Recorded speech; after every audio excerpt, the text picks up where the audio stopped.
18 വർഷം മുൻപ് ഗോവയിൽ കൊല്ലപ്പെട്ട മകളുടെ ശേഷിപ്പുകൾ മാതാപിതാക്കൾ കോടതിയിൽ നിന്ന് ഏറ്റുവാങ്ങി സംസ്കരിച്ചു. അയ്യങ്കേരി സ്വദേശിയായ മൊയ്തുവും ഭാര്യ ഐഷയുമാണ് മകൾ സഫിയയുടെ ശേഷിപ്പുകൾ ഏറ്റുവാങ്ങിയത്. 2006 കുടക് അയ്യങ്കേരി സ്വദേശിനി സഫിയ ഗോവയിൽ കൊല്ലപ്പെട്ടത്. ഗോവയിൽ നിർമ്മാണ കരാർ ജോലിക്കാരനായ കാസർഗോഡ് മുളിയാർ സ്വദേശി KC അംസയുടെ വീട്ടിൽ ജോലിക്കാരിയായിരുന്നു സഫിയ.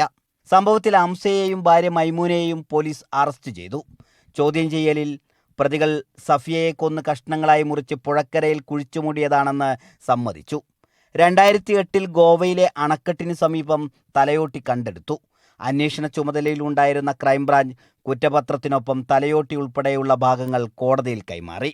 KC അംസക്ക് ജില്ലാ പ്രിൻസിപ്പൽ സെഷൻസ് കോടതി വധശിക്ഷ വിധിച്ചു. ഹൈക്കോടതി ഇത് ജീവപര്യന്തമാക്കി കുറച്ചു. അപ്പീൽ വിധി കഴിഞ്ഞതിനെ തുടർന്നാണ് മകളുടെ ശേഷിപ്പ് മതാചാരപ്രകാരം അടക്കം ചെയ്യാൻ വിട്ടുകിട്ടണമെന്ന അപേക്ഷയുമായി പിതാവ് കോടതിയെ സമീപിച്ചത്.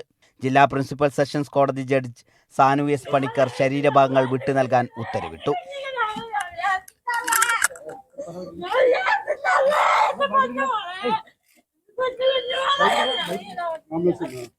അവർക്ക് നല്ല ശിക്ഷ കിട്ടിയാൽ ഇനി ഇതുപോലെ ഉണ്ടാവില്ല വിചാരിക്കുന്നു. അവർക്ക് നല്ല ശിക്ഷ ആണായിരുന്നു. എല്ലാവരും നല്ല സഹായിച്ചുകൊണ്ട് ഇത്രകളായി. ഇനിയും അള്ളാഹുവിന്റെ ശിക്ഷ, ദൈവത്തിന്റെ ശിക്ഷ എന്തായാലും അവർക്കുണ്ടാവും.